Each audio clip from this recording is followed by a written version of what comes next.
Yes, my people, my beautiful people, I am live again, man, and I just want to give God the glory. Our praises to the triune God, the God who give us wisdom to decipher things and to make sense of sensible things and to make nonsense of things that are nonsense. And as I always say, you know what I believe is nonsense. So, what we have today, man, something came across, and I last night while I was at work, and I look at it and I said, "Wow, I didn't know this." So I'm gonna share that with you guys. If any of you haven't seen it yet, I will share that with you guys, and I, I just want to I just want to reveal some things and actually share some things that some of you already know about Islam, but there are many people who I know. Um, Greetings to you, my brother, who don't know much about Islam, because there are some new Jamaican subscribers who I know they don't know a lot about Islam. But I want to share some things about Islam, with the people. Hello, my brother from the Netherlands. How are you, man? God bless you, man. OC. And God bless you, 13 above. I see RJ is here. God bless you, man. Thank you guys for being here. If you weren't here, I'll be talking to myself. And remember to hit the like button and subscribe. Thank you very much. But so what we're gonna show you right now, a brother called the Great Commissioner actually revealed something, um, and about a Muslim Dawa preacher, and I just want to add something to it. I just want to add something to it because there is a little bit more that the brother took the Christian side and revealed what the Bible meant. But I just want to show from the Muslim side something else, that can be said from Islamic side. So if I can find that video, here it is. So I just want to show something that can be said, and I will show you how shallow the Muslim think, and very foolish. Their mindset is very, very foolish, these Dawa preachers. And this is why I call them the Dawa donkey, because of how foolish they are. And we show you, from this video here, this clipping here, how naive these guys roll. They don't apply wisdom to what they say. I don't think they think about what they say. Their ego is above. They put their ego in front, so they can't even think straight before they say what they say. And why would you want to say something if you don't think about it? I don't know. Why would you want to be selling something that you don't think about? And or is it because he was talking to a woman? I don't know. But anyway, so let's show that first. So here we go.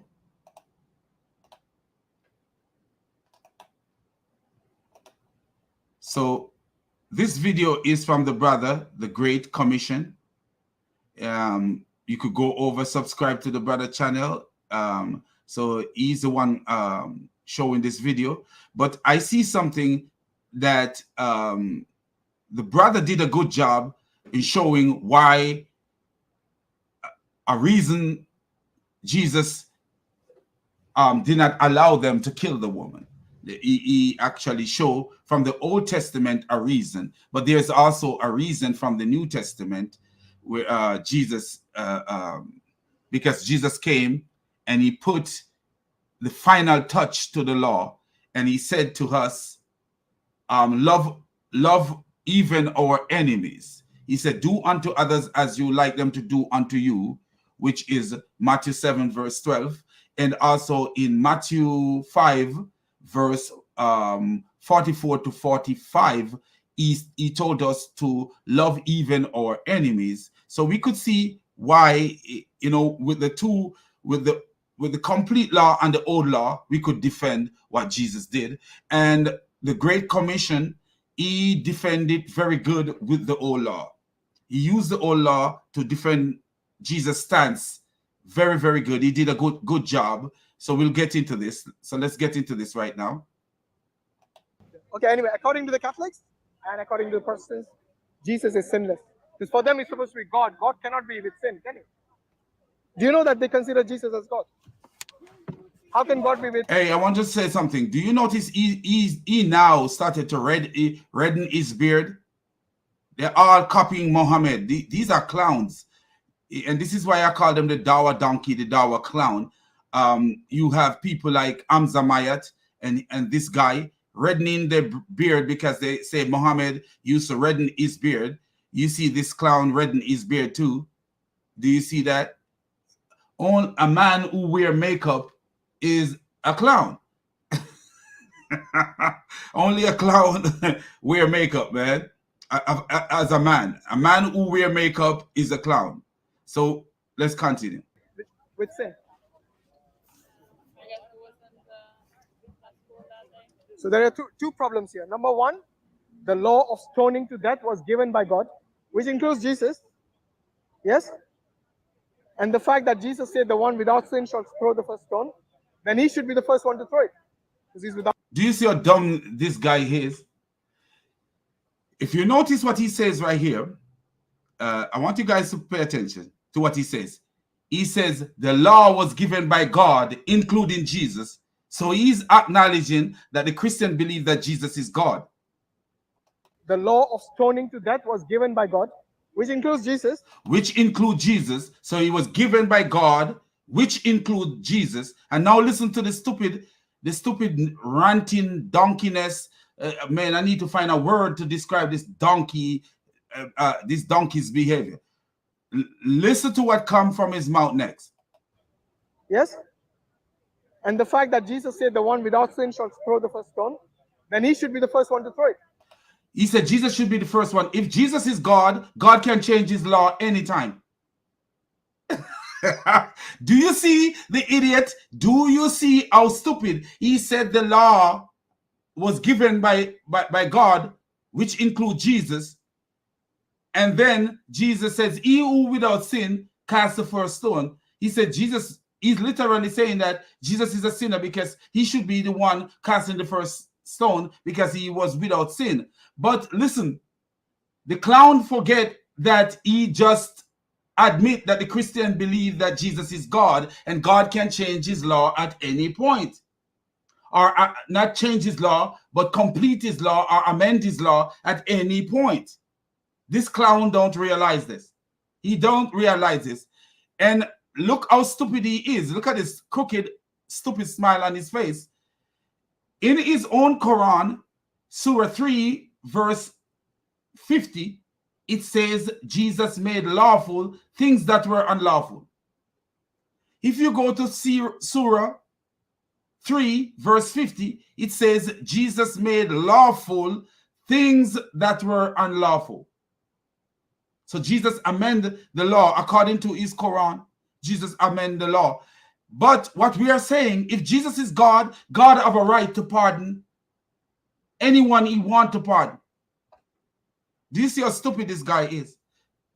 And can God sin when he change when he amend his law? No. When he complete his law? No.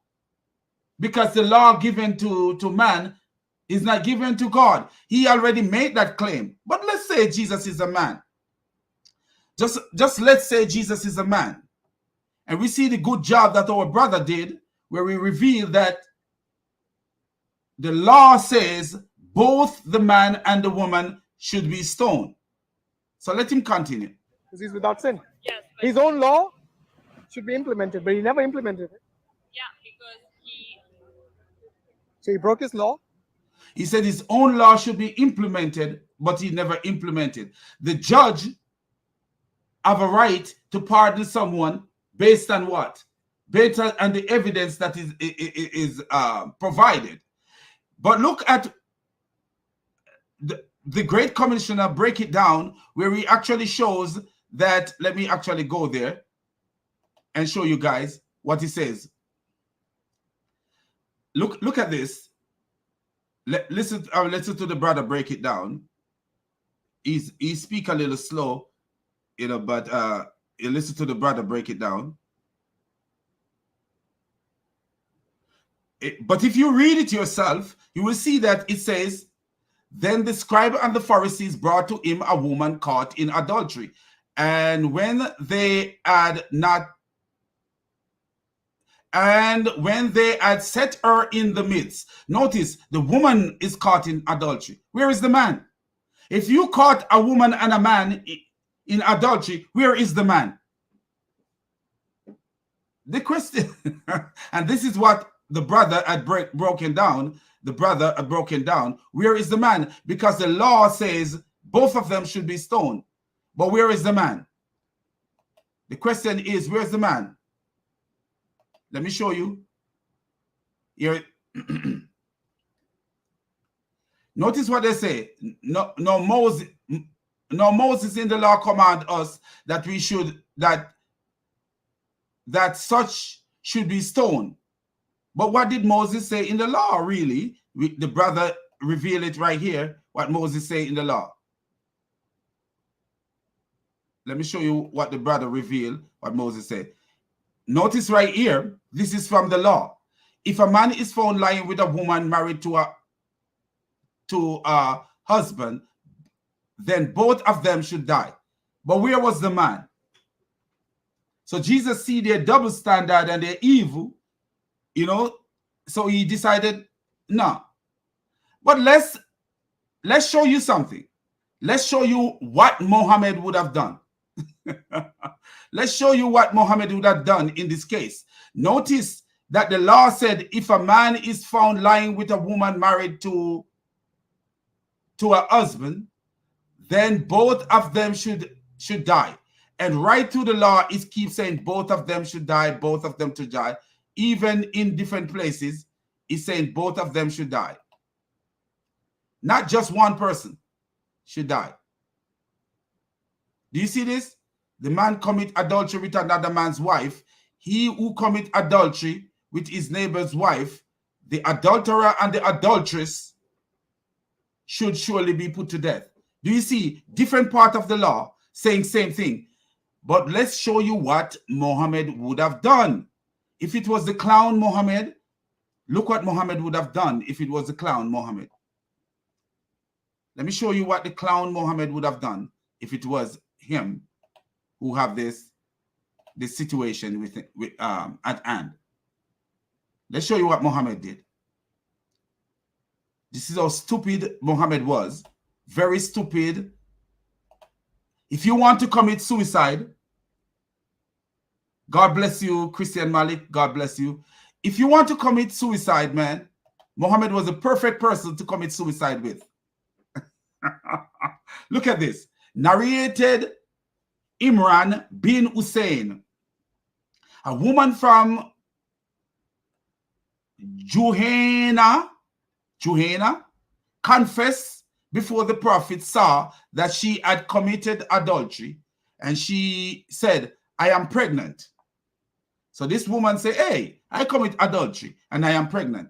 So the prophet called for her guardian and said, be good to her, and if she give birth to her child, then tell me. So he did so, and then he gave the order that her clothes be bound tightly around her. Then he ordered her to be stoned, and she was stoned. Where was the man? Where was the man? Where was the man? The man who commit adultery with her, where is he? Do you see when these clown Muslims tell you that the law of Muhammad is similar to the law of God? You see how different it is? It's not similar. Where is the man? Where is the man? That's what we need to ask. Where is the man? Let's reveal something else. Look at this. This is how, and now they talk about perfect preservation. These Muslims walk around every day telling you, Oh, the Quran is perfectly preserved. Where is the verse of stoning? Under what law did Muhammad stone that woman? Under what law did Muhammad use to stone that woman? Watch this.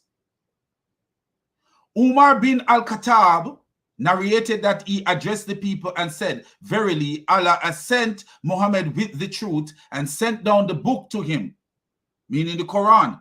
And the verse of stoning was included in what Allah sent down. We recited, memorized, and comprehend it. The messenger of Allah, according to what was in the verse, stoned to death whoever commit adultery while being married. And we stoned after his death. So they continued to stone people after Muhammad was dead. They continued to stone people after Muhammad was dead. But what happened? But I am afraid that after a long time passes, someone may say, we do not find the verses of stoning in Allah's book. Where is it? Where is it? And thus they may go astray by abandoning an obligation that Allah has sent down. Verily, stoning is an obligation in the book of Allah to be inflict on married men and women who commit adultery. But do you notice what it says? It should be inflict on married men and women who commit adultery. But what happened to the adulterer? The man who have sex with married men and women. Or the woman, what happened if the woman is unmarried, but she have sex with a married man? What happened to the married woman, the woman who has sex with an unmarried man? What happened to that man? Do you see that the law is a shady law? Doesn't make any sense. Very, very shady law. I showed you yesterday from the Quranic perspective of the flood of Noah that the Quran make no sense. Literally make no sense.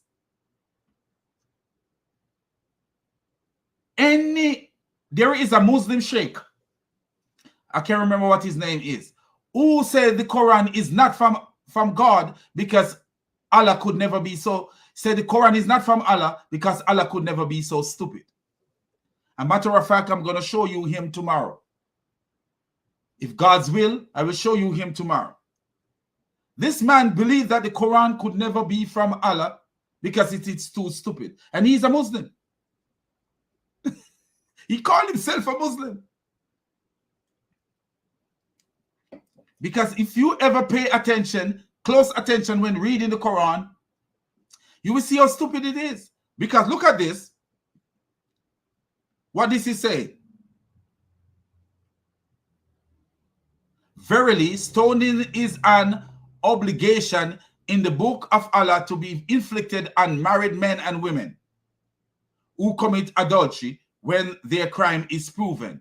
So what about the man who goes sleep with a married woman?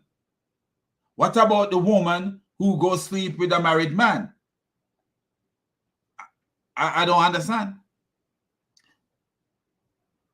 Notice what he says, when their crime is proven. So a man come to you and said, a woman come to Muhammad and said, I commit sexually immorality. Muhammad killed the woman and her crime cannot be proven. Not because a person tell you that they did something, that doesn't mean that they did it. How many times have people tell the police that they did something which they didn't do? So many times.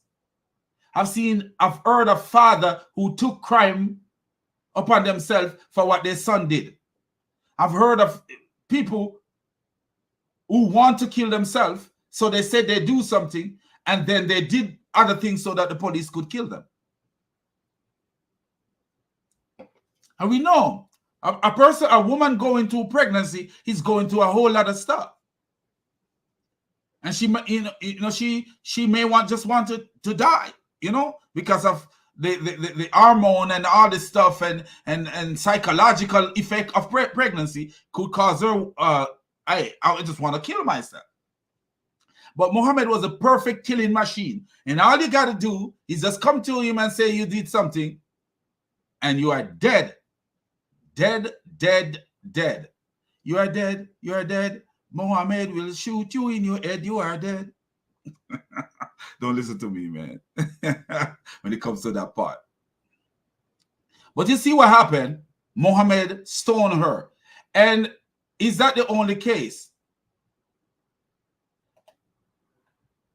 Is that the only case? So you see, Muhammad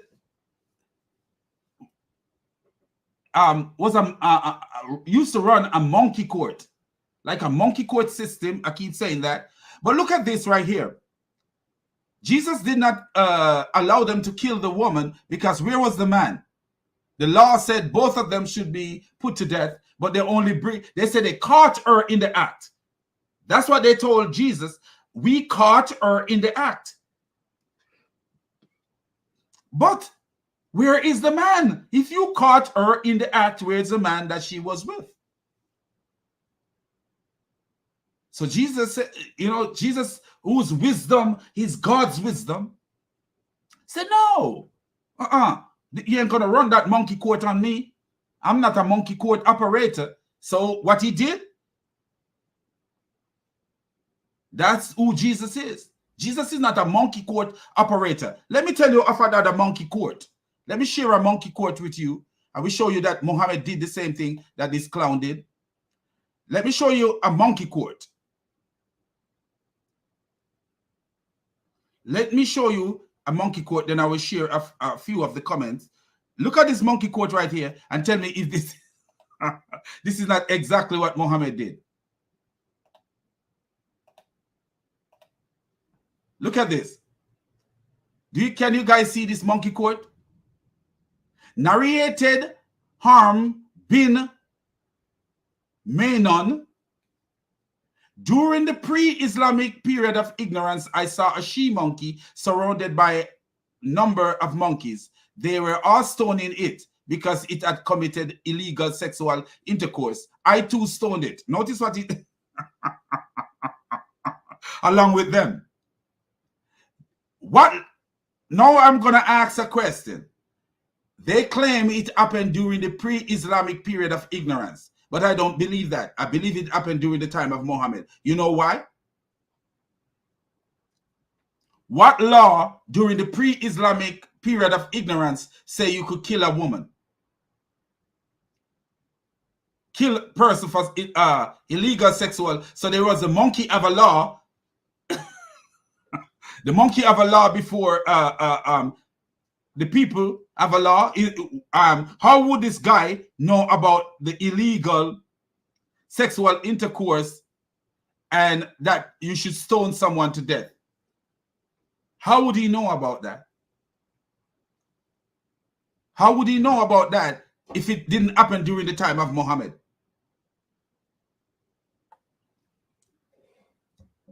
And look what Muhammad did and tell me if it's not similar. The monkeys didn't kill the male monkey. Notice they were stoning a she monkey. They did not kill the male monkey who commit the illegal sexual intercourse. Muhammad did the same thing. Muhammad stoned the woman and did not ask, where is the man who you commit this act with, so that we could stone him too. Muhammad did not stone the man. No. And this is not the only incident that you can find these things in. There's another one where Muhammad actually stoned a man too. A man alone. No woman was involved in it. Muhammad asked the man, are you sane? Are you okay? and then kill the man. Do you see the kind of person Muhammad was? So this foolish Muslim here, Hashim believed that Jesus should behave in the same way his clown prophet Muhammad behaved. This is what Hashim believed, that Jesus should behave in the same way his clown prophet behaved. And this is why this clown come talking. Okay, anyway, according to the Catholics and according to the Protestants, Jesus is sinless. Because for them, he's supposed to be God. God cannot be with sin, can he? Do you know that they consider Jesus as God? How can God be with sin? So what he's trying to say, that Jesus was with sin because Jesus pardoned the woman. But this clown don't take into consideration the fullness of the law. And even if God pardoned a person for breaking his law, God is God. God is the one who have the law. He have all control over the universe, over his own law. So how would God be sinning if he pardoned a man from breaking his law? No, he would not be sinning because the law belonged to him. Do you see how stupid this guy is? But anyway, my people, I just want to add my 2-cent word to that, to just show you in Islam, because the Great Commissioner did a great job explaining the law that this clown didn't know about, making statement without knowing the law. But I just wanted to show that the difference between Jesus, the all-wise Messiah, and the stupid clown they call a prophet Muhammad. Peace be upon him. Anyway, I'm drinking, what is this? Mountain Dew Zero. It's a voodoo. I don't know what that means. I shouldn't even drink it with a voodoo written on it. But, you know, when you work too much, sometimes you need to drink some energy type of drink. Anyway, God bless you all. Anyway, so we have something else for you guys, man. And we are going to show you something that I came across last night while I was at work. It came to me from Soca Film.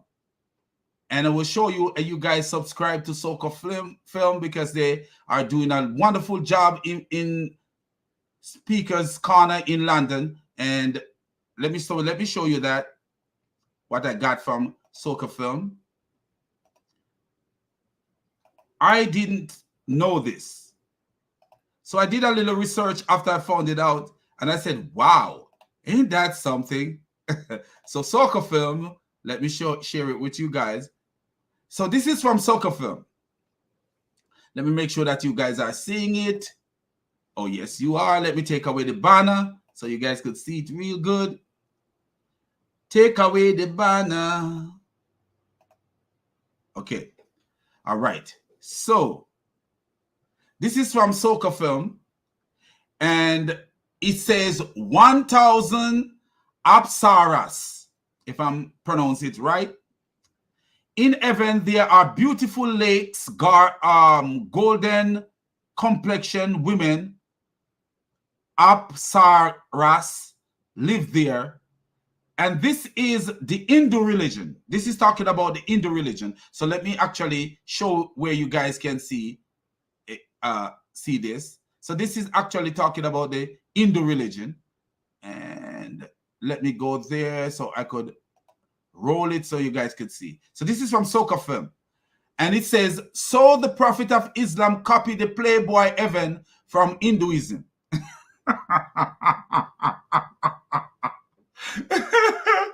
And look at this, man. So in Hinduism, when you go to this so-called heaven or paradise, you have beautiful lakes, golden complexion women live there, and this is a source, Man, I wouldn't even try to pronounce that, man. But look at it, guys, if you can see it. I would not try to pronounce it. This, what is? Mahab Harata Vana Parva 168.6 to 8. He is received in heaven by 1,000 women of beautiful buttocks. Don't that sound almost like Islam? Islam promised 72 women, transparent women that you can see through them. You could actually see the marrow in their bones. And these women have huge breasts. I hope there's no children watching this. Huge breasts. These women have huge breasts. But I'm saying to myself, like, if the women are transparent, how could you see I don't understand how I don't know. I don't want to put my mind to that crazy stuff. In heaven, he enjoys intercourse with women, and you see it Atarva Vida 4.32.2 Matsa Matsia Purana 107.5, and the same one up here, the Mahab Art Rata, you see there. A person died on the battlefield. Notice this. This is similar to Islam too. A person died on the battlefield, attain heaven and enjoy with virgins of heaven. And these virgins of heaven is called this name, Diva. What is this? Kanias. Diva Kanias. Is that what it's pronounced? Man, these words are killing me, man. Anyway, so you see that. So, so this was from Soca Film. And I said to myself, I said, man, I'm not going to just take that like that. I'm going to do my own little research to see. Even though I know Soca Film is trustworthy, I said I'm gonna do, because notice they gave you their citations and stuff. That means they're supporting what they say with citation, which is what should I say? Respectful and right way to do things. If you're gonna claim something against a religion, provide support. So we see this here. Unlike the Muslim Ashim, who's saying Jesus was sinful and don't understand the Bible. But anyway, what I decided to do, I did my own little research, and what I found was like, wow, I didn't know this. So it is good when us as Christians, we share information with each other. So here we go. Here we go.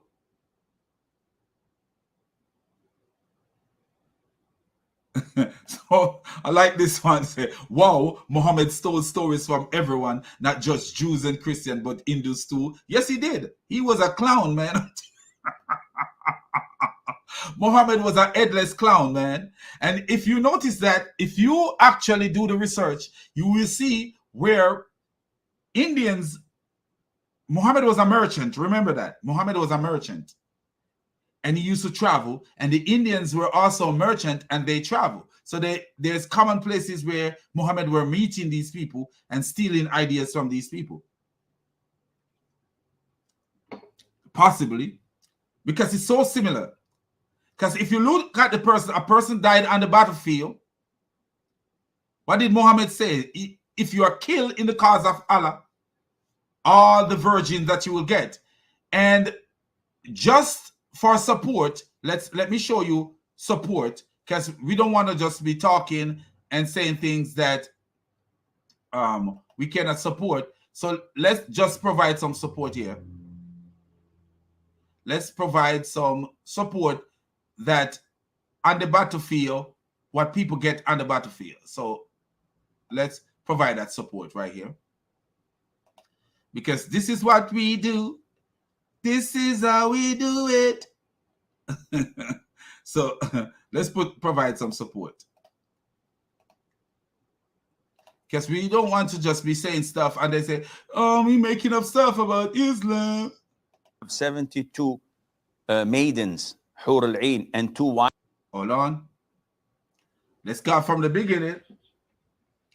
Says that, is it true that every man in paradise will have 72 maidens, Hur al-Ain, and 2 wives? The answer is no. This is not true at all.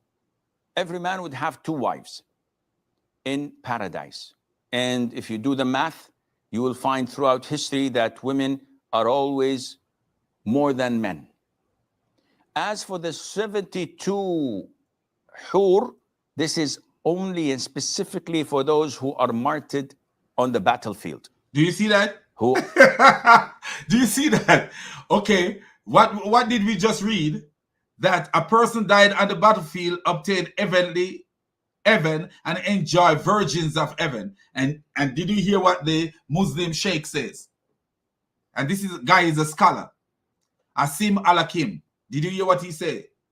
So he's verifying exactly what we are saying here, that Islam is so similar when it comes to these virgin stuff. Where did Muhammad get that from? Because that was never told in the Torah. That was never told in the Tanakh, nowhere in the prophets. And that was never told nowhere in the gospel. We can't find any evidence that you're going to go to heaven. We found contrary. We found what is contrary, where Jesus is saying that you shall be like angels in heaven. You shall neither married or into married, you shall be like angels in heaven. So we know that we don't have no information nowhere where it says that a man will be given any virgins in heaven. I heard this smooth brain argument a few days ago from an Abdul. Let me see. I heard this smooth brained argument a few days ago from some Abdul. The inference is that Jesus sinned, so he couldn't stone the woman. What a clown they are. What a clown they are. Danny, do you see how the brother, Great Commissioner, break it down? You see how he provides sources as to why? Because one, the law didn't say to stone one. The law said both of them should be stoned. So Jesus is abiding by the law because they didn't bring both. They caught both of them in the act, but they only bring the woman alone. They bring the woman alone. Why? Because they were behaving like the Muslims are behaving, where they undermine women and they disrespect women. The Jews were behaving at the time when Jesus was on the scene. They were disrespecting women. And if you notice what Paul came and said later, he says, husband, love your wife as you love yourself. He's telling us that even though we are head of the woman, we need to love the woman just like we love ourselves. So if you are head of the woman, you are also head of yourself. So you're going to be treating the woman exactly the way you treat yourself. This is the ideal way for a Christian man to live with his wife, is to treat his wife the way he treats himself. We fall short at times because we are a human being, but this is the way we are supposed to treat our wives. Just exactly like with the way we treat ourselves. And what sane person treat himself bad? Tell me of a sane person that treat himself bad. You don't treat yourself bad if you're saying something, unless something mentally is going on with you. Depression, stuff like that will cause you not to treat yourself the way you're supposed to treat yourself. You know, I've been depressed before and I see what depression does. You know, but when you walk out of that depression, you started living a life. I'm very happy, man. You know, I'm happy, you know, to be driving to work in the evening, you know, and while I'm driving, I'm communicating with my wife. It brings this comfort to you to know that, hey, you know what? I'm in a strange country and I have a wife I can trust. I'm safe. You know, this feeling is important. Anyway, let's continue. Of course, they okay, so you continue. Of course, they obscure the latter verses where he forgives her and order her to sin no more. Yes, they forget that. But the important thing, my brother, is to see that the law commanded that both should be killed, not just one. But according to it, the woman was caught in the act. The woman was caught in the act. But who is it they were trying to, the woman was caught in the act. That means the man was caught too. So, but they bring only the woman. Because they were Islamists. They were behaving like Islamists. And this is why Jesus often cursed them and called them fools and snakes, because they were not right in their mind. The way they were treating the law of God, it was not right. So he would never follow them. They could never get him to follow them, their idea, because they wanted Jesus to sin. Because if Jesus had killed the woman, then Jesus would sin, because he would not go by the law. Because that's not what the law says. The law said both shall die. And where is your evidence? Where's the man? The man need to be there to say, yes, even though you have them coming as witness against this woman, where is the man? Where is the man? So anyway, let's get the show on the road, because this is really a show. These man, so okay. So we see from Asim Al-Hakim that only the people, let's play it over. For those who are martyred on the battlefield. And what do we see? The similarity. Who die as a shaheed on the battlefield. Do you see that? So we see the similarity in the two religion. You see the similarity in the two religion when it comes to promising people who kill themselves on the battlefield. All these women, why? In those society, men were sex driven. Even in today's society, men are sex driven. Many men are sex driven. So if you can get to their mind and promise them stuff, then you can get them to do whatever you want them to do. Muhammad knew this. Muhammad knew that, hey, I could get these people to fight and kill themselves for me if I promise them that they will not die. Because notice what Muhammad said in the Quran. Those who die in the cause of Allah, they are not really dead. They are with their Lord getting provision. And getting provision actually maybe even mean that they are already having access to these 72 women. So this is why you have these suicide bombers and all these people blowing up themselves and killing themselves to kill others. Because they believe in this thing. In just to show this, I know I've showed this before, but just to show you something, how crazy it can be. Look at this. Look at this. Just bear with me a little bit. I'm gonna show you something just to show you the mindset of people. Let me show you something. The mindset of people. Just the mindset of people. Just to show you the mindset of people.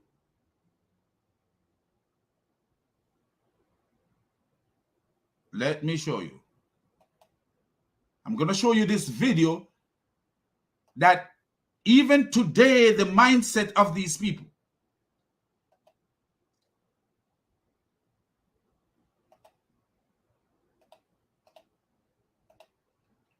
Okay, look at this.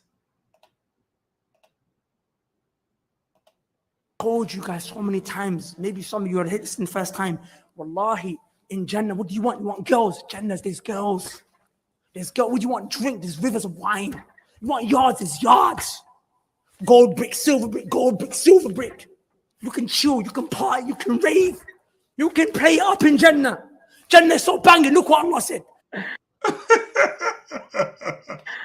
Allah understand. Breaking wind. Do you see these things? Look at these things. You see these things? This is the mindset of these people. This is the mindset of these people. So if you have that kind of mindset, it is easy for you to trick someone with that kind of difficult for you to trick people who have this mindset of having girls and gold brick and silver brick and all these kind of stuff. It's not hard to trick these kind of people. But anyway, let's get back to my research. So doing my research, this is what I found. During my research, I found a tweet from a Muslim sheikh, Mufti. His name is Dr. Yashir Nadim Al-Wajidi. Dr. Yashir Nadim Al-Wajidi. So let me show you. Let me show you. Ooh. Don't listen to me, man. So let me show you, Dr. Washi. Let me show you this guy, what this guy says. Okay, so if you guys are looking, you will see this is a tweet from a Muslim. And this Muslim is a sheikh. And what it says here, Dr. Yashir Nadim Al-Wajidi, July 1st, 2021. People ask about the 72 hours. Please tell us first about the 100 Apsaras.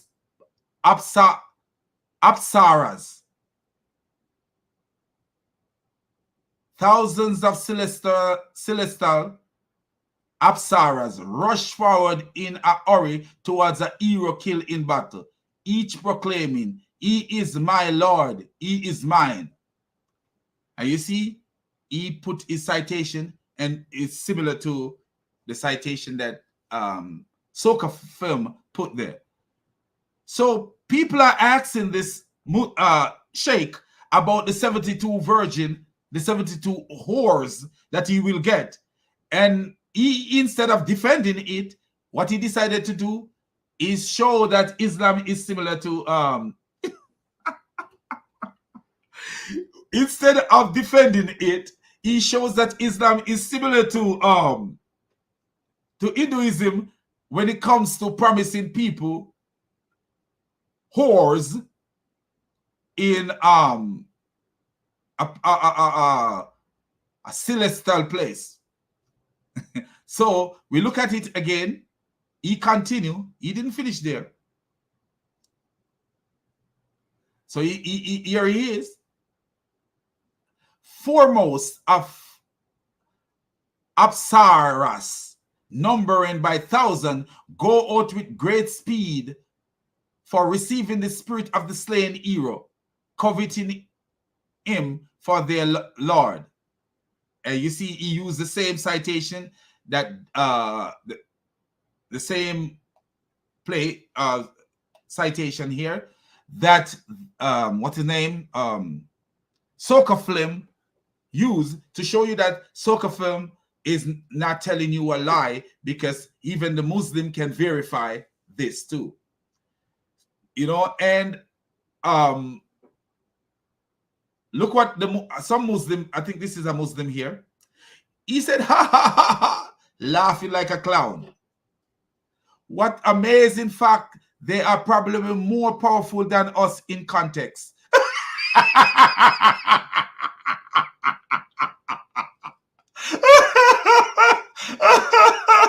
Oh boy.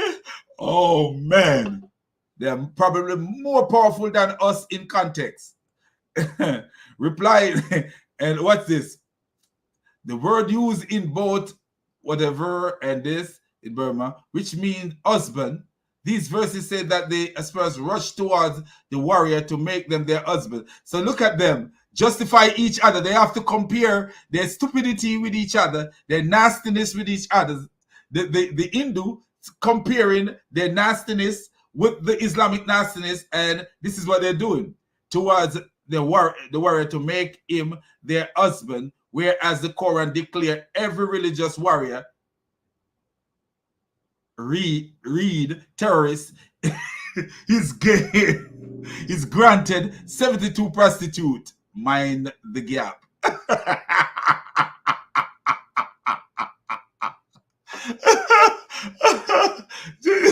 Do you see that? Or they're comparing each other, because it is so similar, promising people that when you die, you're going to get all these virgins and all this, and you could have sex, endless sex capade. And something else that I found in my research, which I will share with you guys.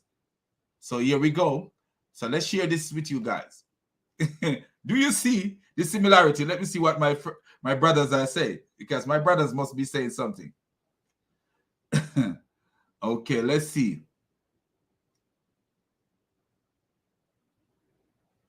Let me see what's going on, if there's anything that I need to share here.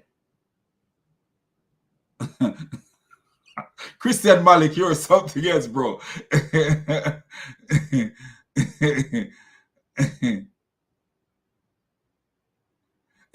You are something else, man. Too hilarious. It is. RJ said, oh my. And this is a good comment right here. They are competing on whose oris are better. Let the games begin. I like that comment. Do you see they are actually competing and whose horse is better? The guy is so funny. He said, ah, ha, ha, ha. What amazing fact. They are probably more powerful than us in context.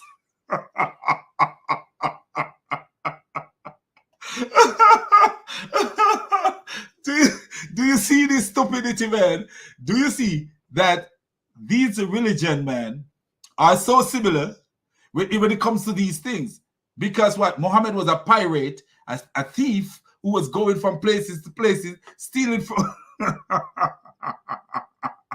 And well, the Hindus are in lead with 1,000 virgins.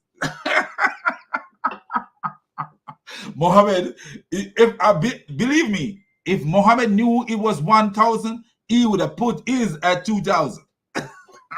But I think he didn't get it, so he put 72.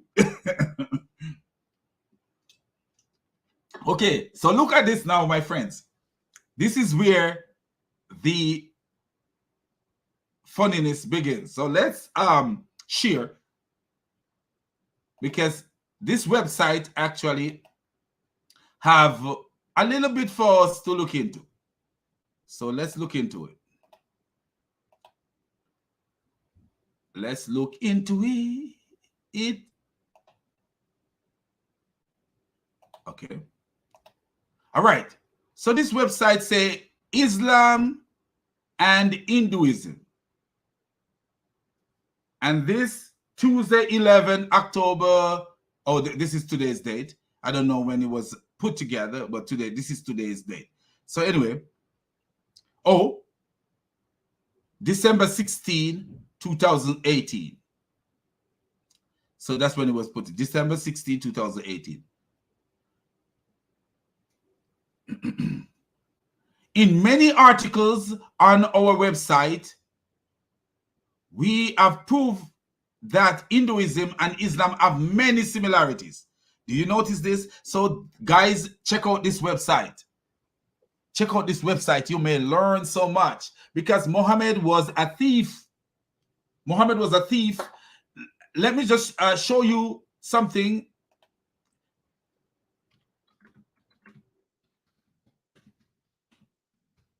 Let me show you.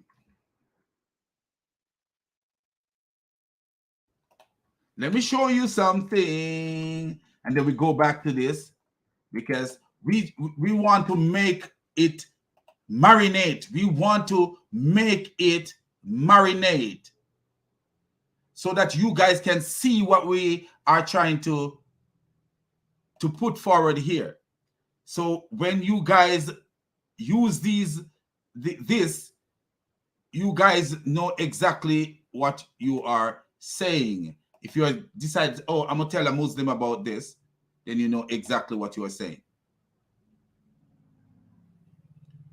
Okay, so we make that bigger, because bigger, when it comes to, for the viewer, it is better for it to be bigger. And let's show you this real fast. So let's get out of this and show you how the people view Muhammad, because the people knew Muhammad was a pirate. The people knew he was a pirate. And this is Surah 9 verse 61. This is what they say to Muhammad. And among them are those who abuse the prophet.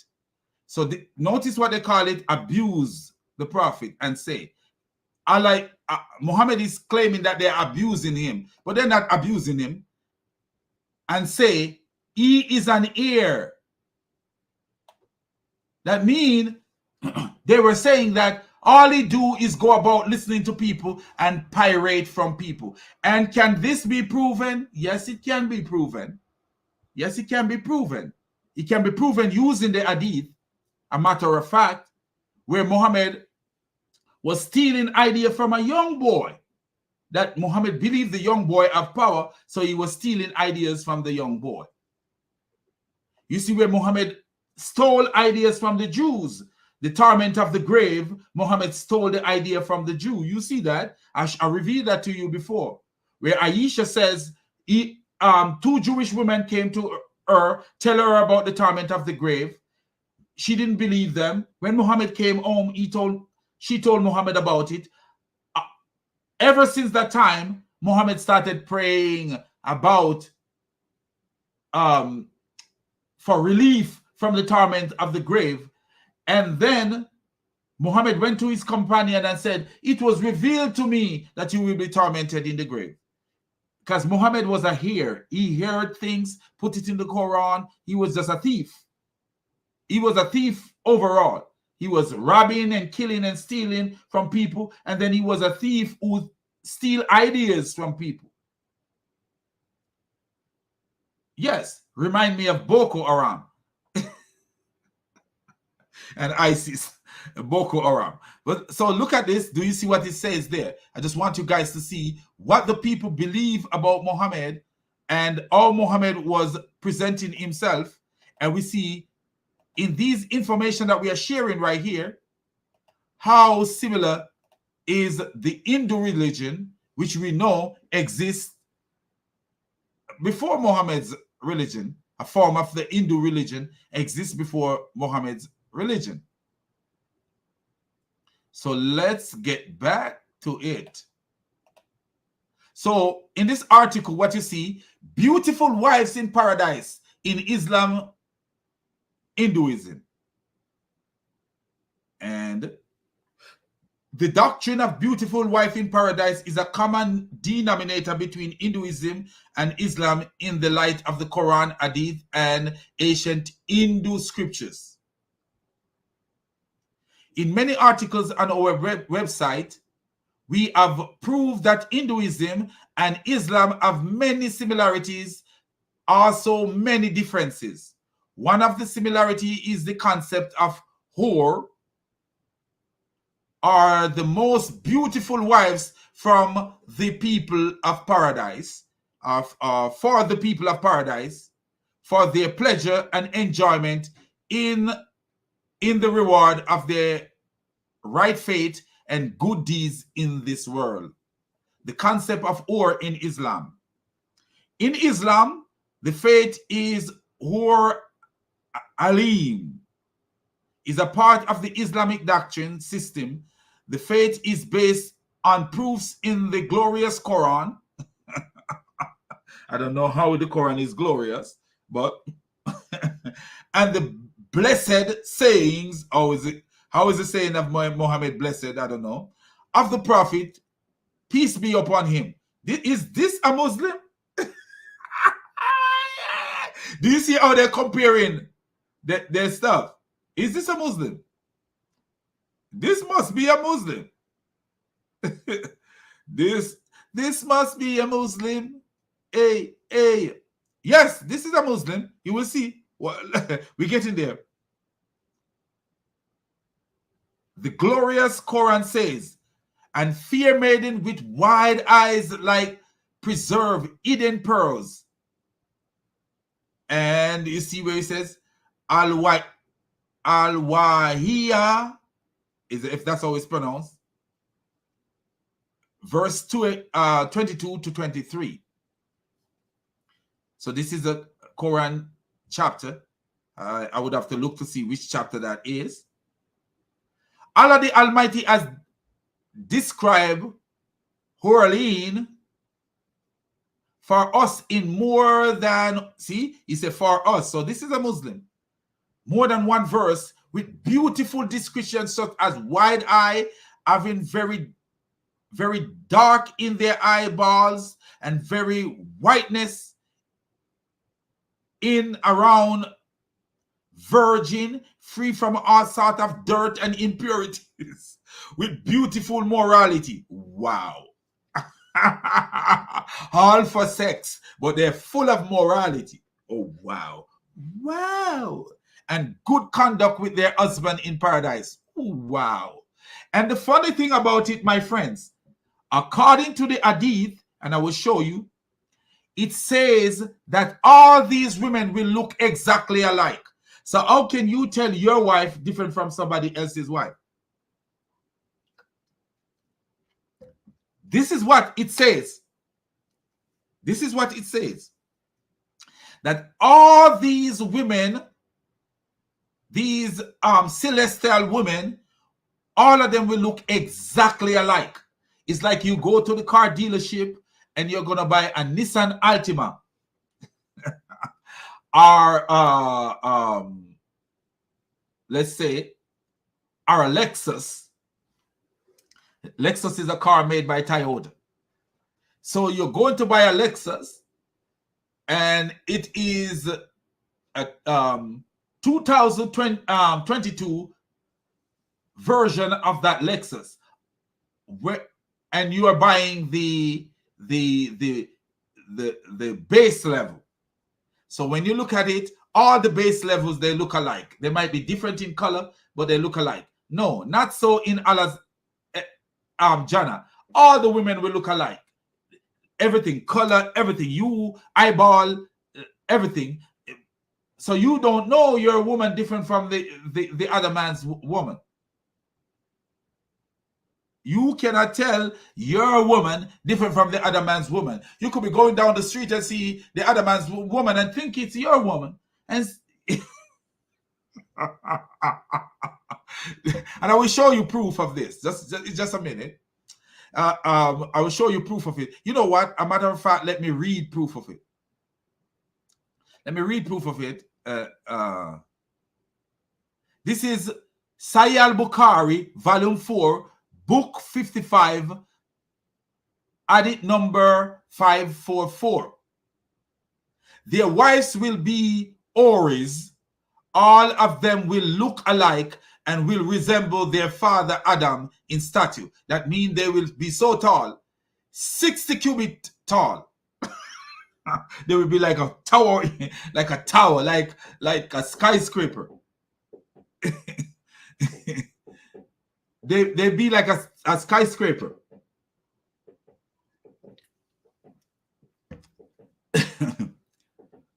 So here we go. Do you see the evil of this religion?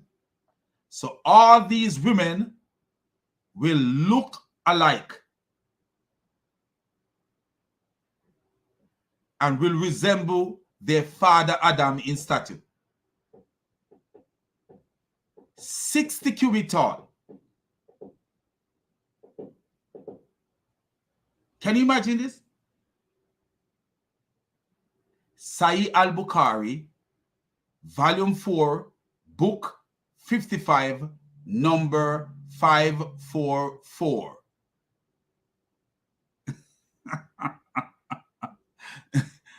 Do you see that stuff, man? This is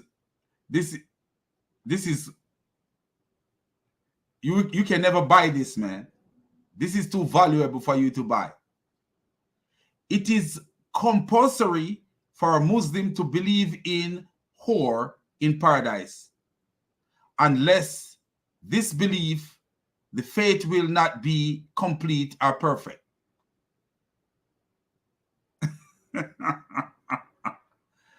Horaline in Hadith. The saying of the Prophet, peace be upon him, that have mentioned the hal whore. I don't know how you say hal whore. I thought hal mean the. I don't know how you can say the hal whore. I thought this mean the. So the person said the or. One of the hadith says, Ali, may Allah be pleased with him, narrated that the messenger of Allah says, indeed, in paradise, there is a gathering of Al-Orlin wherein they raise their voices. The creatures have not heard the likes of them. He said, they say, we are eternal ones. Notice what they say? We are eternal ones. Wow. They are gods, huh? We are eternal ones. We shall not die. We are eternal ones. Wow. No wonder Allah is saying, we.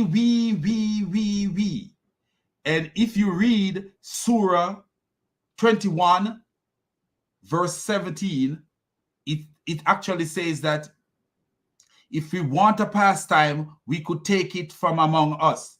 And according to Ibn Abbas, it means that Allah could take a wife from the Horlin of paradise. I will show you that in a minute. Where Ibn Abbas, remember the Orlean says, we are eternal ones. According to this guy, the Orlean says, we are eternal ones. We shall not die. And when you read Surah 21 verse 17 and the Tafsir, Ibn Abbas is saying that it means that Allah could take a wife from the Orleans. That Allah could take a wife from the Orleans. So when we see the Quran is saying we and ourselves, we need to take these things serious. Why is Allah, who claimed to be a Unitarian God, speaking in plural pronouns? Why is he speaking in plural pronouns? So, okay, we are the ones who live in joy and comfort. We have no needs. So look at that. We have no needs. Only God have no needs. Do you see that? Only God have no needs. We are pleased one. We are pleased one. We do not get angry. good news to the one who belong to us, and we to him. Do you see that?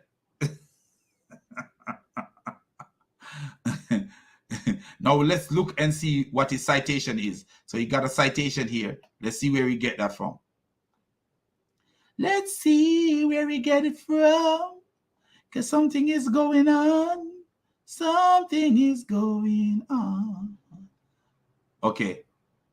One, conclusion. That's the conclusion.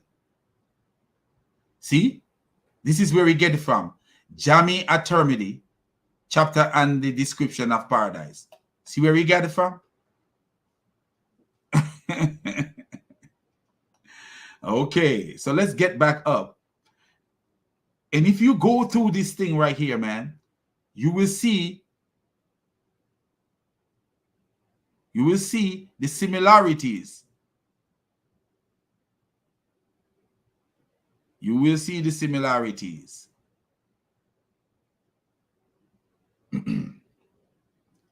Let me see. Do you remember Muhammad say these oraline, they are transparent. You could see through them. Muhammad actually said these oraline, they are transparent. You could see through them. You could see the marrow of their bones. When you see, you could see through them and you could see the marrow of their bones. Let me see if I could find it here and read for you guys. So this is, let me tell you where you find it. This is Sahih al-Bukhari, 3254. Book 59, Hadith 6-4. And listen to what it says here.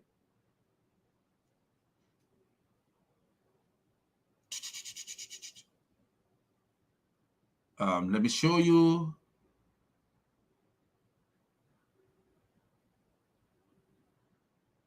Everyone will have 2 wives from the Houris, who will be so beautiful, pure, and transparent that the marrow of the bones of their legs will be seen through the bones and the flesh.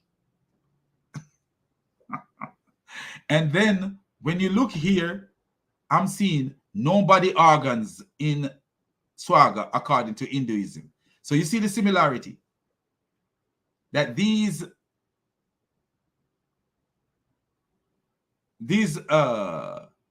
will have no body organs. See?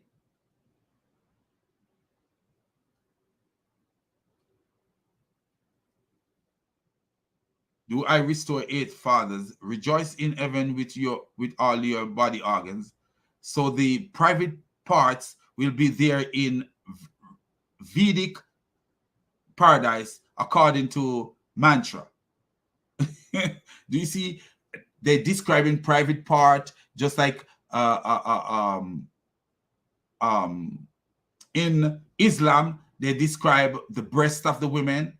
You see in Islam where it says they will have let me see if I can find that and tell you guys about it.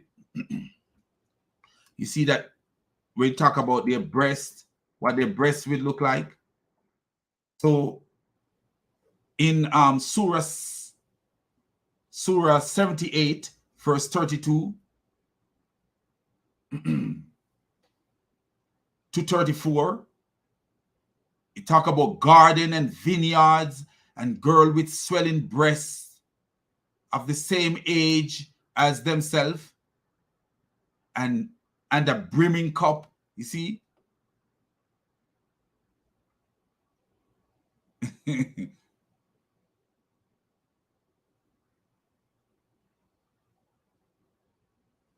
So similar when you look at the 2 religions and the things that the 2 religions speak about. You see the similarities in the 2 religions.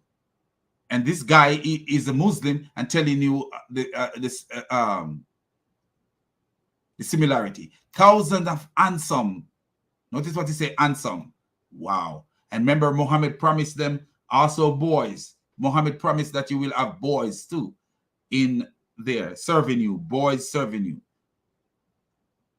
thousands of handsome apsaras, maidens. I don't know your handsome, but you ran in haste to the hero who has been slain in the battle, i.e., martyr, exclaiming, "Be my husband." The quote is clear proof that in Vedic paradise there will be thousands of handsome as apsaras. Do you see that?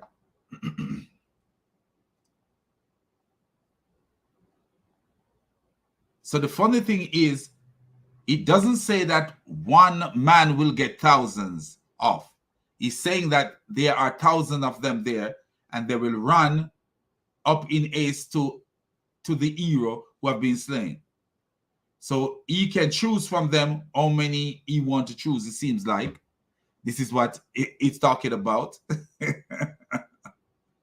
Do you see the similarities? Vedas and other Hindu scriptures verify that Hinduism also have the concept of ors, like that of Islamic faith. However, there are differences in many related issues. Mahabharat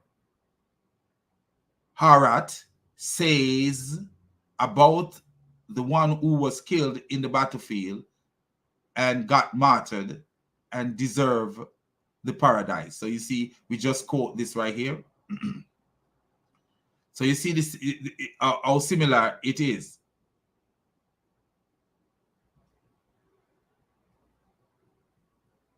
How similar it is. In another hadith, the Prophet Muhammad, peace be upon him, says, "And if a woman among the women inhabiting paradise were to appear to the people of earth, then she would illuminate what is between the heaven and the earth, and a pleasant scent will fill up what is between them, and the scarf on her head is better than the world and what is in it." Wow, Muhammad was really selling these people this idea of sex and this idea of these women that make these men so want to fight for him, so want to die for him, you know. And we find this kind of belief even today. Even today we find this kind of belief. Now I want to play something for you guys so you guys could hear this. Just to play this for you guys.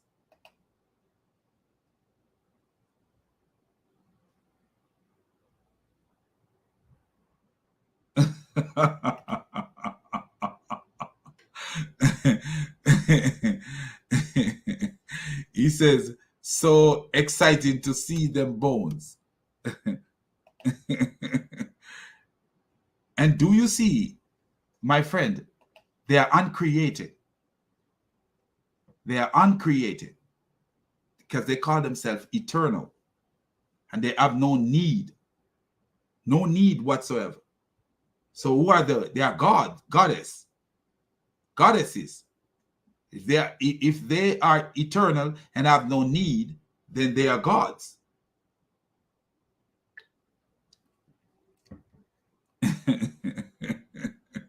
The use of the maiden in the Quran is sugar-coated. In Jannah,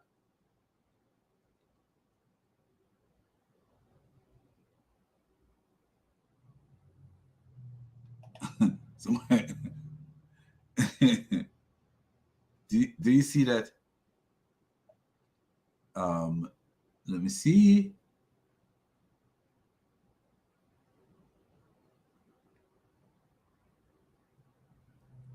Yes. Okay. Thanks for these comments, because these men, the use of the of maiden in the Quran is sugar coated. In Jannah, Quasirat, so-called maiden are minors, little girls. The little boys, they do not bleed. Wow. Wow.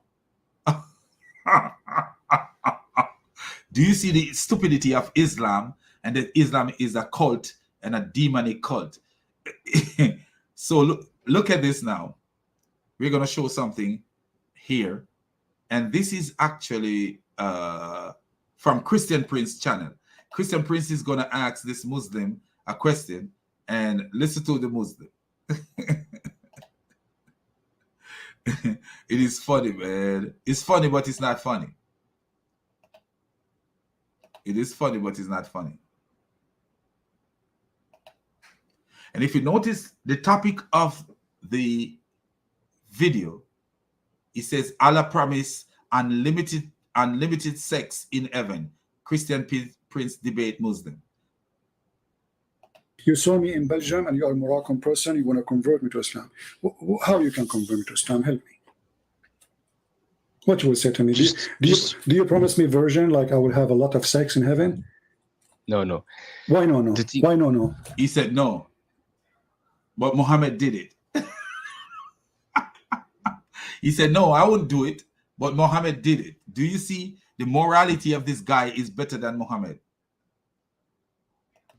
I'm sorry, can you repeat? If I met you in Belgium and I am a Christian and you want to convert me, are you going to come to me and say... I don't want to convert. No problem. We'll just have a conversation, my friend. No problem.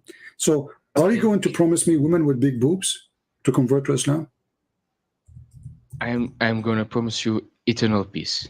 Why you will not promise me boobs? But why you don't promise me? Why you don't promise me? Why you don't say to me, convert to Islam and get women with big boobs? Why? What's wrong? That's not wrong. I can say that. Okay. Okay. You can. So, did your God promise you women with big boobs if you convert to Islam? Yes. Is that?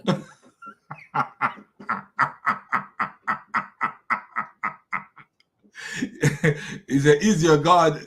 Did your God promise you women with big boobs if you convert to Islam? He said yes. Wow. What a religion. What a religion. Good. Is there anything wrong with women? No, not. He said, is there anything wrong with women? Do you see how these people look at women? There's nothing wrong with women. But why are you using women as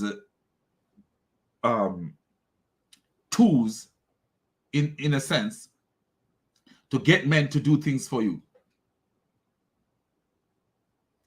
To get men to do things for you. Do this for me and I will give you women. Do this for me and I will give you big boobs women. Ain't that ridiculous, man? Nothing wrong with the women, but there's So why okay, what's your point? Actually, where it says there's women, do you see the word women in the verse? It says Kawaibun Atrab, there's no women. It says big boobs. And voluptuous women of equal age. A cup full to the brim. No vanity shall they hear therein. No untruth.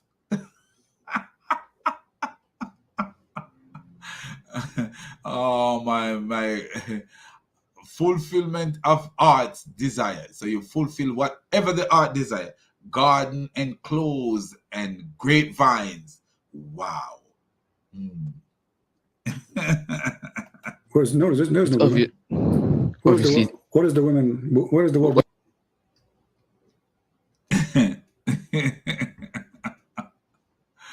verse you talking about? Surah Rahman or what? The chapter of An-Naba, chapter 78, verse number 33. 78. In the translation, they put the word women, but in Arabic, there's no women. So now, why does God, he promised me if I... And do you see what Christian Prince say? In the translation, they put the word women, but in the Arabic, there is no women. Because as we already established from Termody, these are not women. These are not women at all. They are not women. They are not women. The description of them is not women. If you go back and read the description, how are they women? They are not women. They identify themselves as something other than women.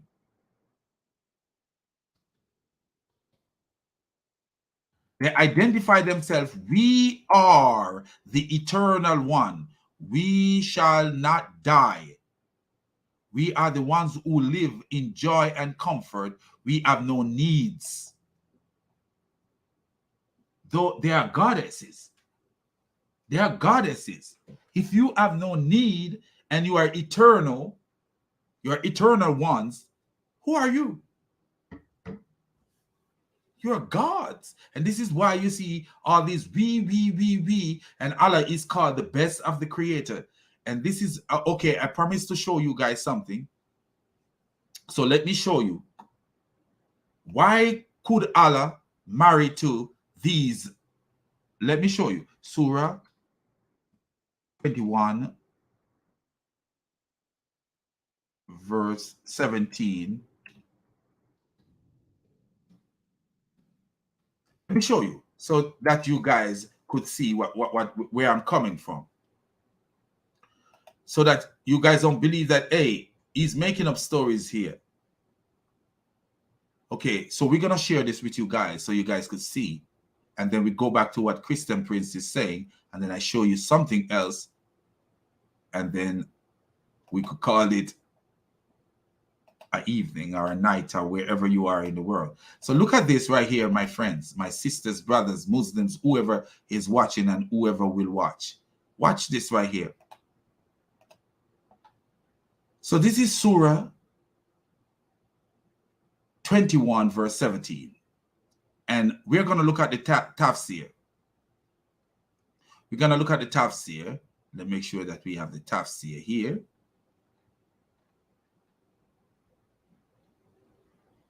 Okay. I don't know if we have the tafsir here. Let me actually put this here. Just I could find it for you guys if it's there. IBN.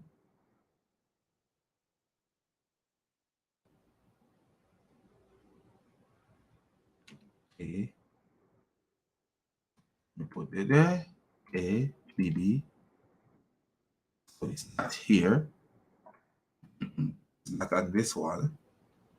But let me put Ibn Kathir and see what Ibn Kathir says. IBN. Ibn Kathir.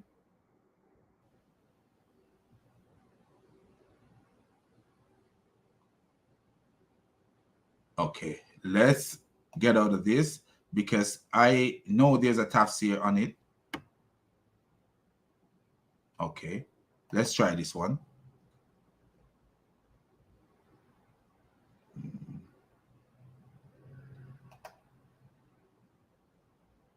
Let's increase it so that you guys can see.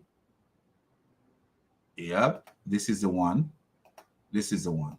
I want you guys to see it big, so I'm making it big so we can't miss it. Okay, so what it says, Abbas. Tafsir Ibn Abbas. You see it right here? Tafsir Ibn Abbas. And you see the word Abbas here? And you see the surah here? You see what the surah is? So you see it? We are not making up anything. This is the surah. So if we go back a little bit, what we see, we start reading here, we see it says, then Allah revealed the following when they said that the angels are Allah's daughter. If we had wished to find a pastime, if we had wished to have daughters, and it is said that this means if we wish to have a wife, you see that? If we wish to have a wife, what would happen?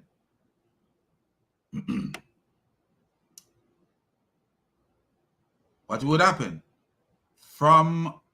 We could have found it in our present from among the maidens of paradise. If we had, what's this? Do you see that? So if Allah want a wife, he could have choose it from the maidens in paradise. Now you ask yourself the question, if Allah, why would why would it be said that Allah could have sex with, because what would you do with a wife? What do people do with their wives? Why would it be said that Allah could have sex with the maidens of paradise? The maiden of paradise. Why? Because according to what we just read from Timothy, these maiden are eternal ones. They do not die, and they have no needs. Every creation have need. Every creation have need. Even our Lord and Savior Jesus Christ, when he entered his creation as one of us, he too have needs. But these are saying that we have no need. So who have need? God in his fullness doesn't have any need. God in his fullness have no needs whatsoever. So they are actually saying that these Orleans are gods.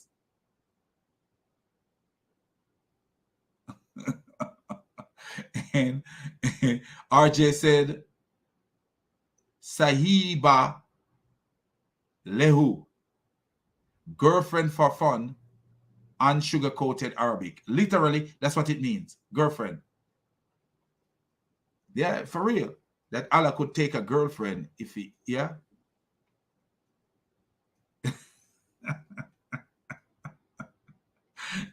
Do you see the craziness of this religion? This religion is a crazy religion. Crazy religion. Crazy religion.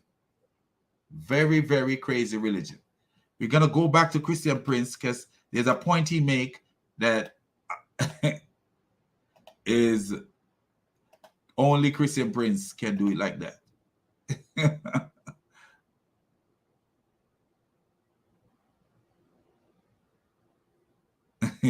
Let me see what my brother say here. My brother says something here. Allah must have like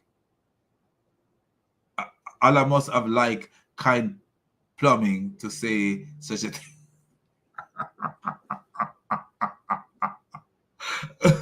Oh, man. Okay. Man, this is crazy, man. And this is a religion that these people are out here trying to sell to people. I believe in him, he will give me big boobs. What is the connection between Allah? Let me read the verse first. Yeah. 78 you said, huh? Yeah. Verse number 33. 33. Okay. Well-matched maidens with swelling breasts. Their breast is swelling?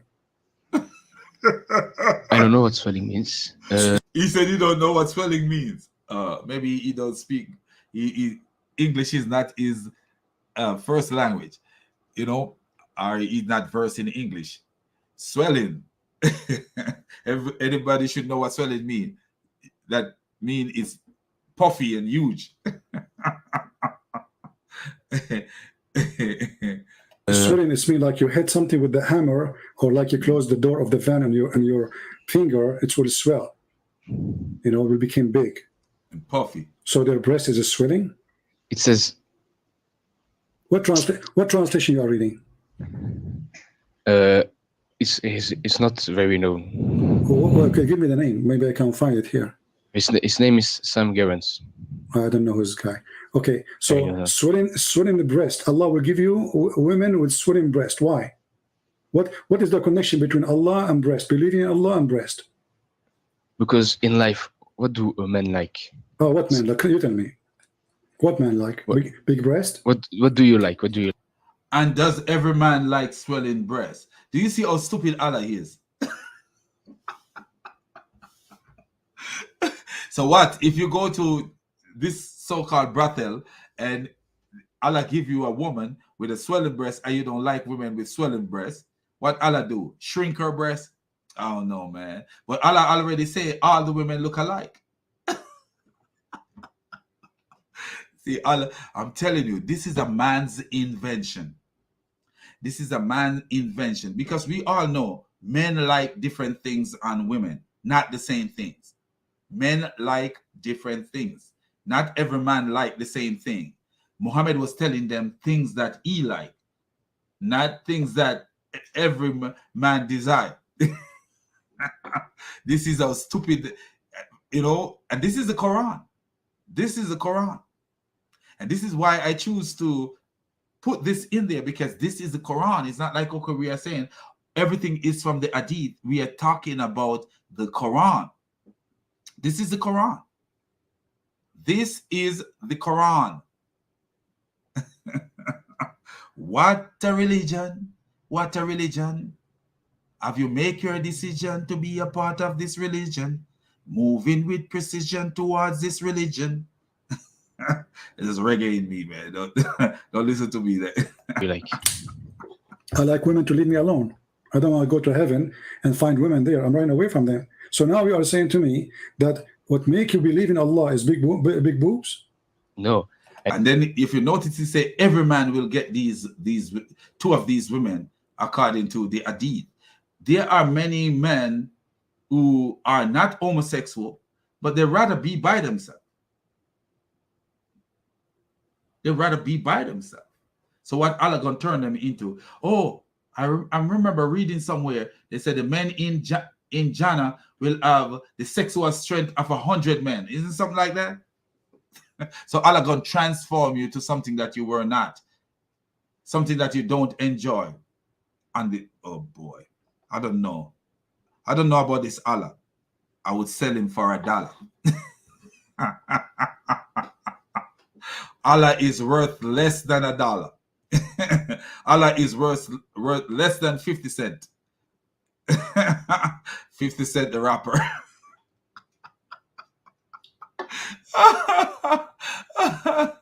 What a religion, man. I'm saying what makes me believe in Allah is that in this life you have tests, you have to overcome these things, you have to overcome what? Your God Allah actually is making you overcome the shaitan, obviously. The Satan. Man, do you see this crazy stuff?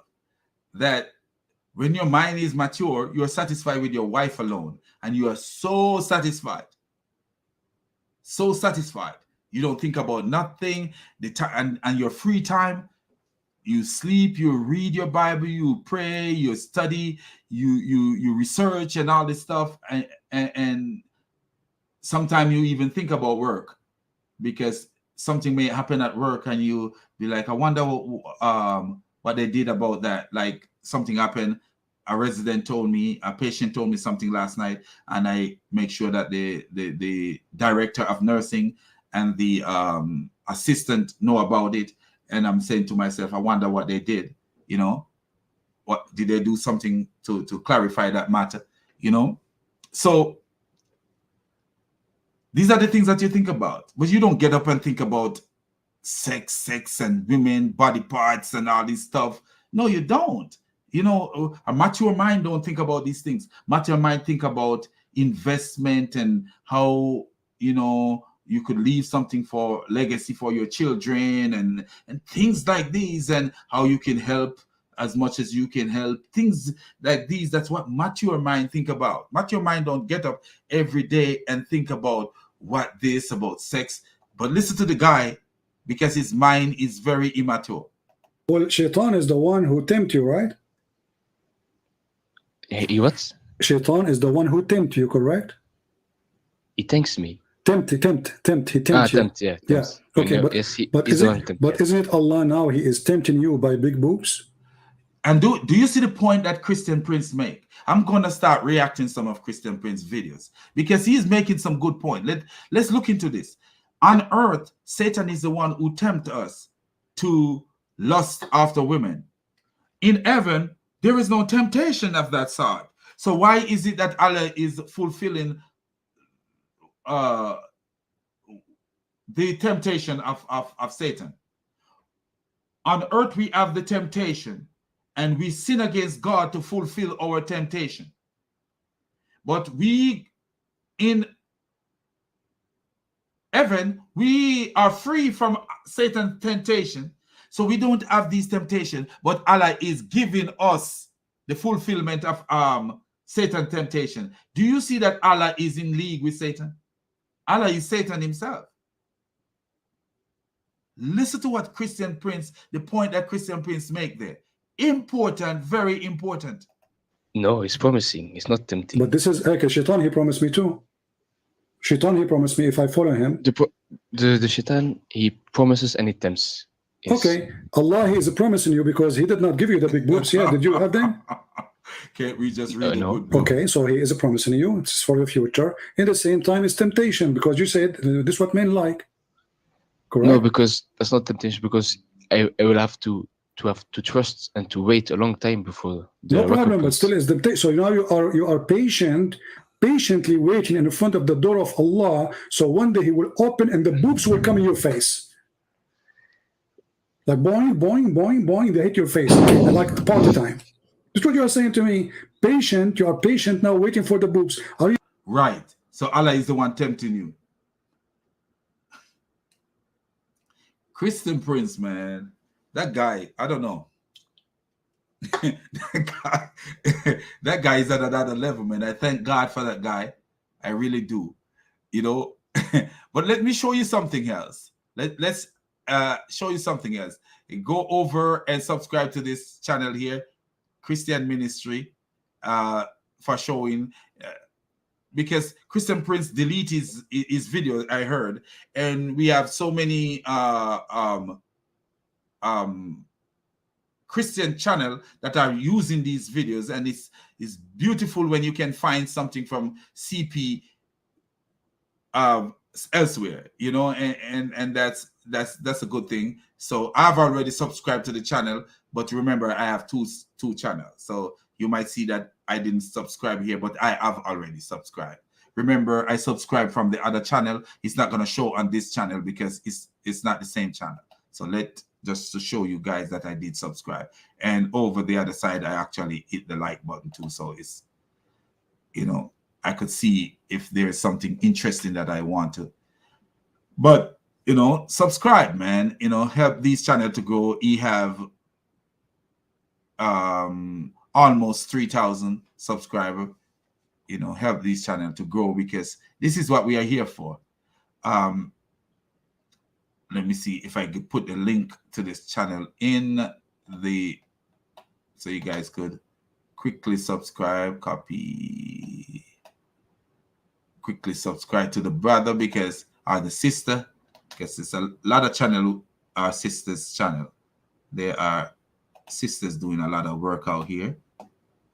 But CP is a very logical person, you know, the way he approached the Abduls, because listen to the question he asks. Why would Allah be satisfying the need that Satan tempt you to? That Satan tempt you after these things. So why is Allah satisfying that need that Satan tempt you to want? Why? Because Allah is the mind of Satan. Allah is the mind of Satan. Muhammad was possessed by Satan, and Allah is the mind of Satan. So look at something. Let's go somewhere else, and we show you something. Christian Prince, I have already shown you the point that Christian Prince make that I want you guys to see, and that was, who is Allah really? So now we're going to show you something from somewhere else.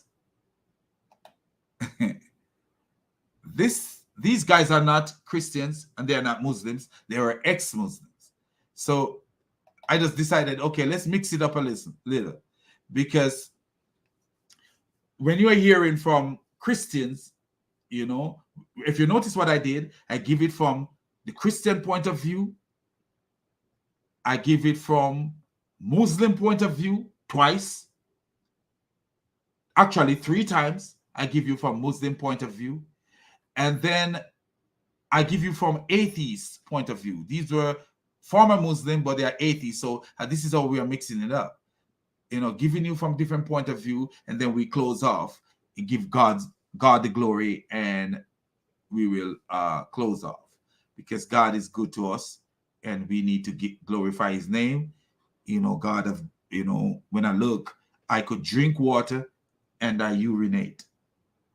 You know, we don't only praise God for the food, the fluid going in, we praise him for the ability to excrete what we take in.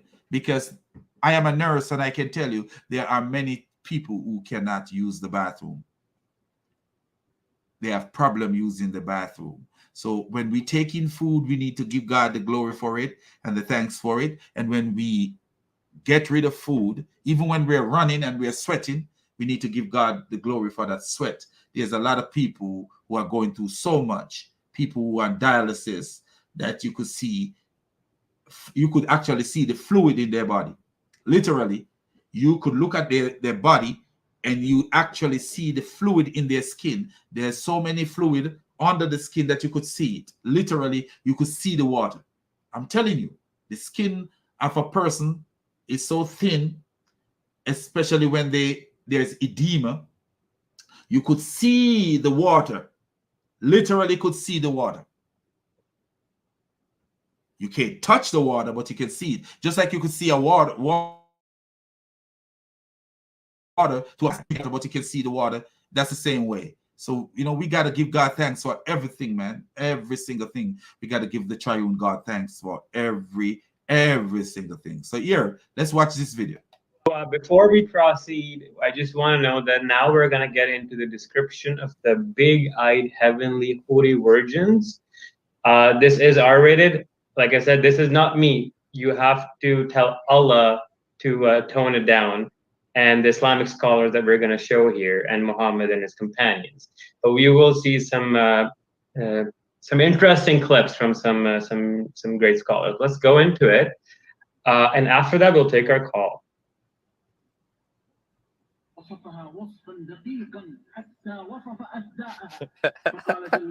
Okay, let me read this for you. Let me go back.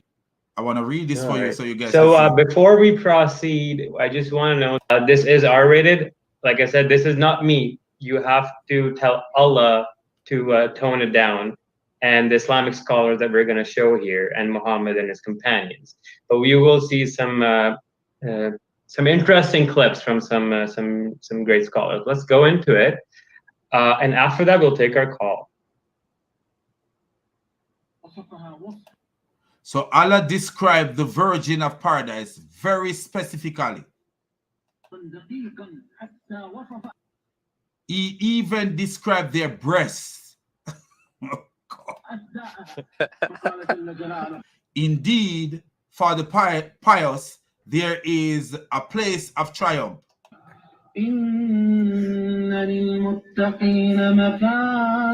Man, he sounds just like R. Kelly.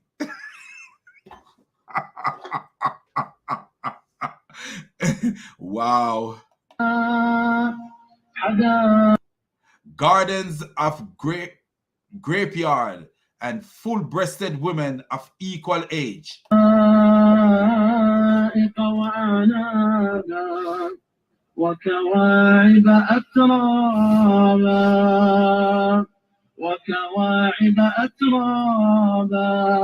You repeat that part.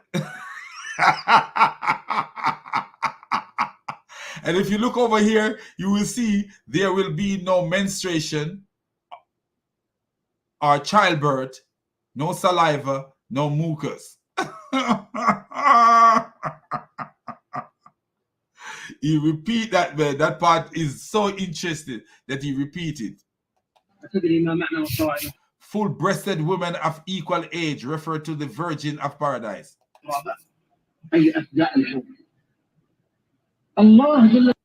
Allah described their breasts in order to let you know what awaits you in paradise.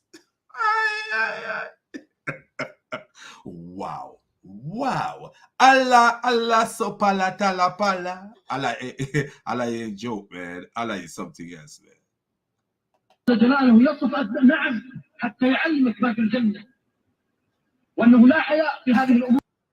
There is no shame in talking about these things. Wow. No shame whatsoever, huh? Allah wants you to make Allah wants to make you vie for paradise. Do you see that? Allah wants you to vie for paradise. If you look up the word vie, for the, you know, just to make it clear that people understand the to compete. That's what I think it means. Compete eagerly with someone in order to do or achieve something. So in order for you to vie for paradise, Allah is promising you big breast women. What a beautiful God. In order for you to vie for paradise, this is your promise. Big breasted women is your promise. Can you imagine that? Wow. So what is the women desire? To vie for paradise. No wonder Muhammad say, I saw that the majority of the people in hellfire are women. Because what is the women's desire? What are they competing for? Are they competing for, is there competition that their man, a Muslim man have one wife, and now her competition is that she's going to go to Jannah to compete with this eternal women. These eternal houris, these eternal houris that have no need. And guess what? The women in Jannah will have need, but the eternal houris have no need whatsoever. So who are they? Are they real women? No, they're not. Because in Jannah, you said you will get whatever your soul desire. You will have food, you will have all this stuff, rivers of wine, you will party, you will rave. Remember the guy said, the Muslim guy said, you will party, you will rave, gold brick, silver brick, gold brick, silver brick. You want yards, you get yards. But according to what we read, and the Muslim site from the Hadith, we see that these women, Hadith Tirmidhi, we see that these women have no needs. So how are these women competition?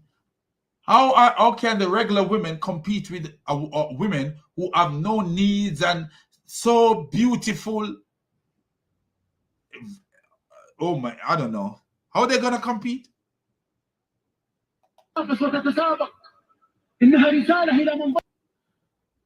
Who lose paradise because they succumb to monetary lust? Momentary lust. Do you see the stupidity? You succumb to momentary lust, then you lose paradise, but your lust for the women in paradise.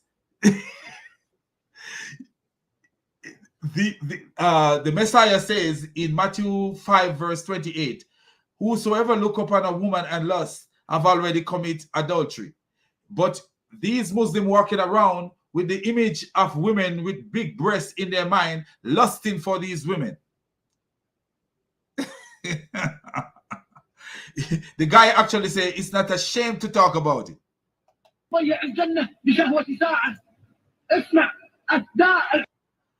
These breasts of the Virgin of Paradise are like pomegranate. If you come from the Caribbean, you know what pomegranate is. In tropical countries and drier countries, pomegranate grow in those places. I'm thinking there must be pomegranate in places like, I would say, in California and maybe in Florida, in the United States. You know, I know there's pomegranate in Jamaica. And pomegranate is not the best description to describe. I don't know, man. كيف وكواعب أترابا أي نواهد الحور كالرمان ليست متدلية. They don't sag. Do you hear what he said? Do you hear what he said? He says they don't sag. They are very beautiful. Wow. See that lust? Do you see that lust? You see that lust that Allah created? Tell me if Allah is not Satan. In Matthew 16, verse 21 to 23, when Peter told Jesus that he will not die, Jesus turned towards Peter and said, "Get behind me, Satan." And according to these Muslims, their Quran say that Jesus did not die. So who is it that is counteracting what Jesus says so much? Jesus told us in Matthew 5, verse 28, "He that look upon a woman and lust have already committed adultery." And these Muslims are walking around with a lust for eternal ones, eternal whores. Listen to the lust of this Muslim. No wonder he have a hoodie on. You need to hide your face. You should have a mask on.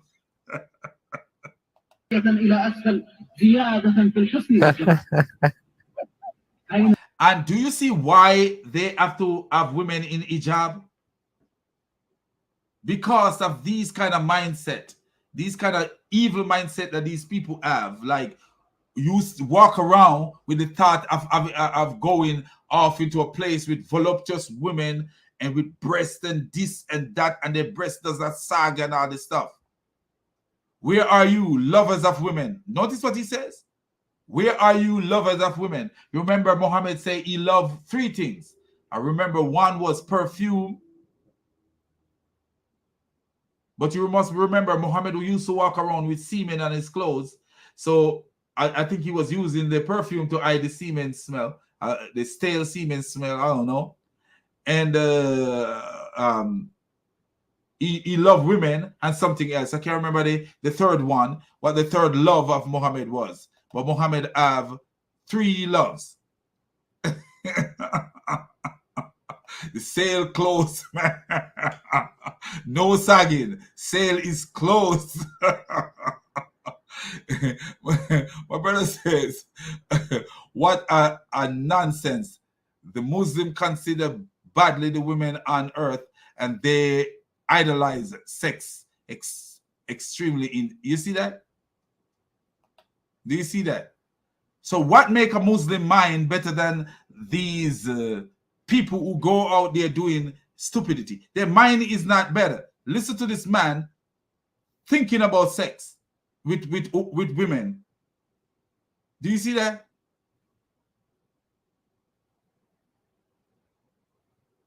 Do you see that? This man is there thinking about women and sex.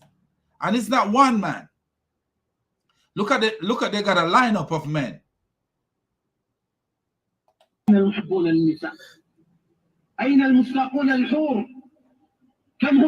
Hold on, I want to catch that last part. What he says there.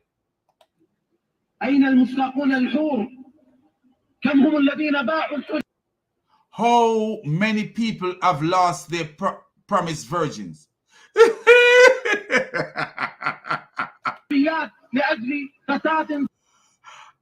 For the sake of one unveiled whore. Do you see how this man speak? The reason I gotta read it for you guys, because I know it's difficult for you guys to see it because it's so small. But that's what he's saying. This is what he's saying. You see the craziness of this religion. So if you guys want to watch it, you guys could go over the rest of it, because I won't show the rest of it. It's too much for friendly ex-Muslim. I don't subscribe to this channel because I don't subscribe to atheism, but I watch, because they have some interesting things on their channel, but I will not subscribe to a channel like this. But I will watch their videos because sometimes it's revealing Islam, the things that they reveal. But anyway, man, I just want to say, man, all praises to the triune God, the God who is above all gods, the God who gives us wisdom to decipher things and to make sense of sensible things and to make nonsense of things that are nonsense. And Islam is nothing but pure nonsense. It don't take long for us to see that Islam is nothing but pure nonsense. So I want to say, man, peace out, man, and God bless you all. And like and subscribe. And thank you for being here. Thank you for listening to me. May God bless all of you all. And remember, as I always tell you guys to do, when you go out there, keep it Jesus. 100% Jesus. Thanks, guys. Thank you, guys, for staying with me. And God bless you all, man.